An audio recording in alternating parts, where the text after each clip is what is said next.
दोस्तों, मैंने आचार्य चाणक्य के पहले अध्याय में आपसे कहा था कि आगे आने वाले दिनों में मैं क्रमवार उनके नीतियों को अध्यायवार आपको जानकारी साझा करता रहूं। तो मित्रों, आज हम दूसरे अध्याय की तरफ चल रहे हैं और बताते हैं आचार्य चाणक्य की नीतियों के बारे में। कुशल राजनीतिज्ञ, चतुर कूटनीतिज्ञ, प्रकांड अर्थशास्त्री के रूप में विश्वविख्यात और मौर्य साम्राज्य के संस्थापक आचार्य चाणक्य एक ऐसी महान विभूति थे जिन्होंने अपनी विद्वता, बुद्धिमत्ता और क्षमता के बल पर भारतीय इतिहास की धारा को बदल दिया। चाणक्य नीति द्वितीय अध्याय में उनका कहना है कि झूठ बोलना, कठोरता, छल करना, बेवकूफ़ी करना, लालच, अपवित्रता और निर्दयता ये औरतों के कुछ नैसर्गिक दुर्गुण। भोजन के योग्य पदार्थ और भोजन करने की क्षमता, सुंदर स्त्री और उसे भोगने के लिए काम शक्ति, पर्याप्त धनराशि तथा दान देने की भावना, ऐसे संयोगों का ही होना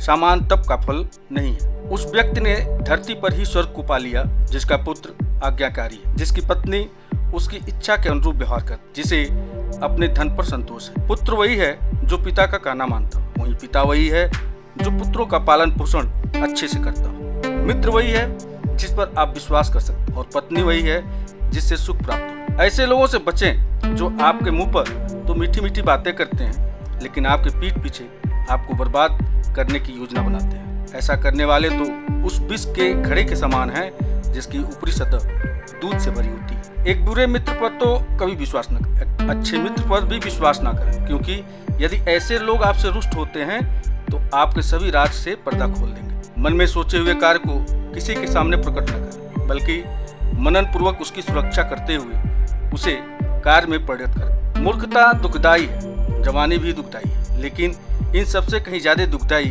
किसी दूसरे के घर जाकर उसका एहसान लेना। हर पर्वत पर माणिक्य नहीं होते, हर हाथी के सर पर मणि नहीं होती, सज्जन पुरुष भी हर जगह नहीं होते और हर वन में चंदन के वृक्ष भी नहीं होते। बुद्धिमान पिता को अपने पुत्रों को शुभ गुणों की सीख देनी चाहिए, क्योंकि नीतिज्ञ और ज्ञानी व्यक्तियों की ही कुल में पूजा होती है। जो माता व पिता अपने बच्चों को शिक्षा नहीं देते हैं वो तो बच्चों के शत्रु के समान है, क्योंकि वे विद्याहीन बालक विद्वानों की सभा में वैसे ही तिरस्कृत किए जाते हैं जैसे हंसों की सभा में बगुले।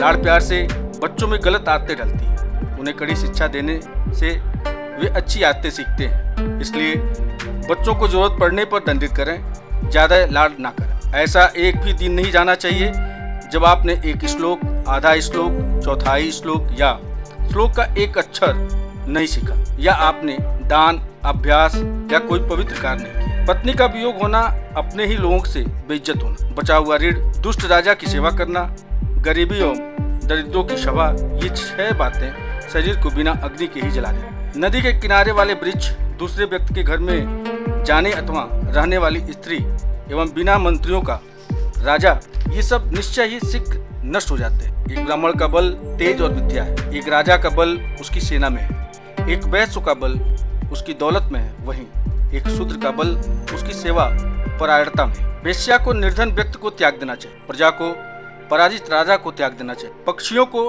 फल रहित वृक्ष त्याग देना चाहिए एवं अतिथियों को भोजन करने के पश्चात मेजबान के घर से निकल देना चाहिए। ब्राह्मण दक्षिणा मिलने के पश्चात अपने यजमानों को छोड़ देते हैं, विद्वान विद्या प्राप्ति के बाद गुरु को छोड़ जाते हैं और पशु जले हुए वन को त्याग देते हैं। जो व्यक्ति दुराचारी, कुदृष्टि वाले एवं बुरे स्थान पर रहने वाले मनुष्य के साथ मित्रता करता है वह शीघ्र नष्ट हो जाता है। प्रेम और मित्रता बराबर वालों में अच्छी लगती है। राजा के यहाँ नौकरी करने वाले को ही सम्मान मिलता है। व्यवसायों में वाणिज्य सबसे अच्छा है एवं उत्तम गुणों वाली स्त्री अपने घर में सुरक्षित रहती है। तो मित्रों, आज के अध्याय में बस इतना ही। आपको आज का ये वीडियो कैसा लगा हमें लाइक व कमेंट करके जरूर बताइए और इसी तरह के दिलचस्प वीडियो के लिए चैनल को सब्सक्राइब करना मत भूलिएगा। आपके बहुमूल्य समय के लिए आप सभी का बहुत बहुत